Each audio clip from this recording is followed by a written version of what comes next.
देखो पे आज भिडियोटी plus 3 third semester Odia honours core 5 जो पिला अच्छी से आज भिडियोटी बहुत ही गुरुत्वपूर्ण कहीं तुम यूनिट 2 रु जिते सब सर्ट क्वेश्चन अच्छी जो गुड़िक परीक्षा उपयोगी जो गुड़िक एग्जाम आसवाई जाऊँगी तो सब गुड़िक सर्ट क्वेश्चन आम यही गोटे भिडियो आलोचना करवा आज गोटे भिडियो तुम यूनिट 2 क्लियर है देख तुम प्रीवियस ईयर क्वेश्चन आलोचना कराई से क्वेश्चन प्रथम देख देखिकिना जो गुड़िक सिलेक्टेड से तुम्हें सर्ट क्वेश्चन सब पाइज है भिडियोटी देख बुझा द्वारा तुम आगे जल्दी मन हम देख पे केवल एगुड़ा नुहे जेकोसी पाठ हो जदि आम आलोचना करके पढ़ा समस्त मिसिकी पढ़ा पाठ गुड़िक अधिक शीघ्र मन रही है। लिपिर उद्भावन केवे होता लिपिर उद्भावन ख्रीष्टपूर्व 2000 वर्ष पूर्वे लिपिर प्रथम उद्भावन होता के ख्रीष्टपूर्व 2000 वर्ष पूर्वे है लिपिर उद्भावन प्रथम होता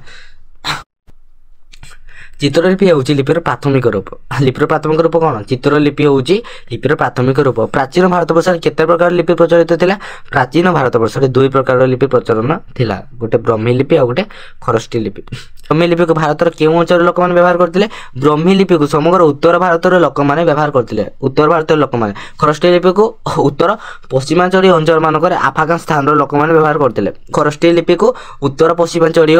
लोक मैंने व्यवहार करते आ ब्रह्मी लिपि को उत्तर भारत लोक मैंने व्यवहार करते ब्रह्मी लिपि किपर लिखा जाए खरष्टी लिपि किपर ब्रह्मी लिपि किपर देखा जाए खरष्टी लिपि किपर लिखा जाए ब्रह्मी लिपि बामरू डाहाण को लिखा जाए देख पे आम साधारण भाव किपर लिखु आम बामरू डाहाण को लिखु किंतु जो खरष्टी लिपि से कौन मुसलमान मैंने व्यवहार करती डाहाण बाम को लिखि था आम उल्टा ब्रह्मलिपि केते प्रकार ब्रह्मलिपि दुई प्रकार रही गोटे हूँ तुम उत्तरी ब्रह्मी आ गोटे है दक्षिणी ब्राह्मी प्राचीन ओडिया लिपि क्या कहुए प्राचीन ओडिया लिपि क्या कहुए प्रत्न ओडिया लिपिर परवर्ती विकास स्तर को प्राचीन ओडिया लिपि कहुए प्रत्न ओडिया लिपिर परवर्ती विकास जिते कौन है प्राचीन ओडिया लिपि लिपिर प्राथमिक रूप कौन लिपिर प्राथमिक रूप हूँ चित्रलिपि लिपिर प्राथमिक रूप कौन चित्रलिपि प्राचीनतम लिपिर नाम कौन प्राचीनतम लिपिर नाम हूँ संधव लिपि यह भारतवर्ष आविष्कृत प्राचीन लिपि ओडिया लिपि क्यों माने पुच्छ व्यवहार करते भौमवंशीय राजा माने प्रथमे ओडिया लिपि पुच्छ व्यवहार करते कौन माने भौमवंशीय राजा माने लिपि को कहीं मध्यकालीन ब्रह्मी लिपि कहुए लिपि मौर्य शासन काल प्रचलित मौर्यकालीन ब्रह्मी लिपि कहुए यह केते प्रचलन थिला जेतन मौर्य शासन चली से ब्रह्मी लिपि प्रचलित थिला तो से मध्यकालीन ब्रह्मी लिपि भाव अभिहित कराई गुप्त लिपि क्या कहुए उत्तर भारत गुप्त सम्राट वर्ग समकालीन राजा मान द्वारा खोदायित शिलालेख ताम्रलेख आदि कुषाण ब्रह्मी लिपिर विकसित स्तर लक्ष्य करा मिले गुप्त राजत्व काल यार प्रचलन थी गुप्त लिपि जेते गुप्त राजत्व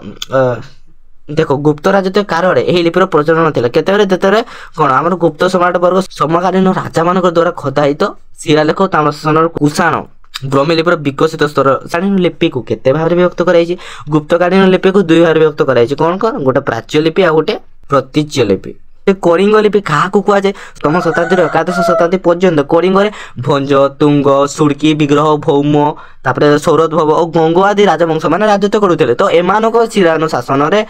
जो लिपि व्यवहार होता मध्ययुगीय कलिंग लिपि कहला मध्ययुगीय भारतर पूर्वांचलीय यही लिपि प्रचलन लक्ष्य कराए करण लिपि नाम एपरी हेबार कारण कौन प्रथमे करण जातिर लोक मैंने मुख्यतः मोहरीर और लेखक कार्य करुवर द्वारा स्वतंत्र लिखन पद्धति अनुसूत यही लिपिर नाम कौन करणी लिपि कचेरी कागज पत्र मानक यार बहुर प्रचलन थवार यही लिपिर अन्य नाम हूँ कचेरी लिपि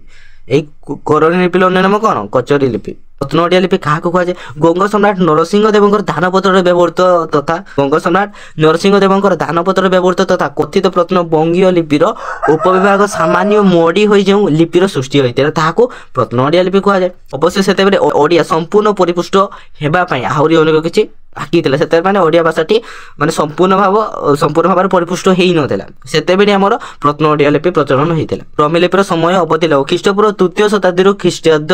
तृतीय शताब्दी ब्रह्मी लिपिर समय के ख्रीष्टपूर्व तृतीय शताब्दी ख्रीष्टाब्द तृतीय शताब्दी पर्यंत समय हूँ ब्रह्मी लिपिर पे ख्रीष्टाब्द और ख्रीष्टपूर्व बहुत भी मन बहुत डाउट हुए तो साधारण भाव देख पे जो आम ख्रीष्टपूर्व कौन कमी कमी जाए 3 2 1 0 कमी कमी जाए आम ख्रीष्टाब्द से आरंभ हुए से गुप्त लिपिर समय केते पर्यंत थिला गुप्त लिपिर समय तृतीय शताब्दी षष्ठ शताब्दी पर्यंत एटा रहा ब्रह्मी लिपि आउ जानवे गुप्त लिपिर समय के तृतीय शताब्दी षष्ठ शताब्दी पर्यंत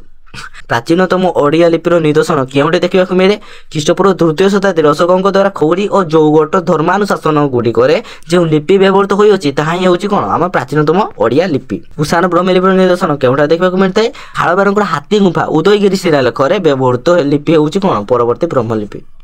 20 ନମ୍ବର ଅଛି ଅକ୍ଷରର ପରିବର୍ତ୍ତନ ମୂଳରେ କେତୋଟି କାରଣ ରହିଅଛି? ଅକ୍ଷର ପରିବର୍ତ୍ତନ ମୂଳରେ 4ଟି କାରଣ ରହିଥିବା ଅନୁମେୟ କରାଯାଏ। ପ୍ରଥମ କାରଣଟି ହେଲା ଅକ୍ଷର ଗୁଡ଼ିକୁ ସ୍ପଷ୍ଟ ଭାବରେ ଲେଖିବା ଏବଂ ସରଳ ଭାବରେ ଯେମିତି ଜଣେ ବୁଝିପାରୁଥିବା ହେଲା ତାକୁ ଏବଂ ସୁଖପାଠ୍ୟ କରିବା, ସେ ସହଜରେ ତାକୁ ବୁଝିପାରୁଥିବ। ଏଗୁଡ଼ିକର ସୌନ୍ଦର୍ଯ୍ୟ ବଢ଼ାଇବା, ଏ ଅକ୍ଷର ଗୁଡ଼ିକର ସୌନ୍ଦର୍ଯ୍ୟ ବଢ଼ାଇବା ଯେଉଁ ଆମର ଷ୍ଟାଇଲିଶ ୱାର୍ଡ। ତାପରେ ଦେଖ ଏଗୁଡ଼ିକର ସହଜ ଲେଖ୍ୟ କରିବା, ମାନେ ଏଗୁଡ଼ିକ ଯେମିତି ସହଜରେ ଲେଖି ହେଉଥିବ। ତାପତ୍ରାଦିରେ ଲିଖନ ଆଧାର ଉପରେ ଅକ୍ଷର ଗୁଡ଼ିକୁ ଅଧିକ ସ୍ଥାୟୀ ରହିବା, ଯେମିତି ଯେଉଁ ତାଳପତ୍ରରେ ଲେଖୁଥିଲେ ତାହା ଦ୍ୱାରା କ'ଣ ହେଉଥିଲା? ଲେଖା ଗୁଡ଼ିକ ରହିଯାଉଥିଲା ହେଲା, ଯେଉଁ ସେଥିରେ ମାଟି ଥରେ ପୋତି ଦେଲେ ବି ସେଗୁଡ଼ା ରହିଯାଉଥିଲା, ନଷ୍ଟ ହେଉନଥିଲା। ତ କ'ଣ ସେଟା ସ୍ଥାୟୀ ହେଇକି ରହୁଥିଲା। ପରେ ହିଁ ଆମର ଅକ୍ଷର ଗୁଡ଼ିକୁ ଲେଖିବା ଉଚିତ। ତ ପିଲାମାନେ ଆଜିର ଭିଡ଼ିଓଟି ଏଇଠି ରହିଲା। ଦେଖା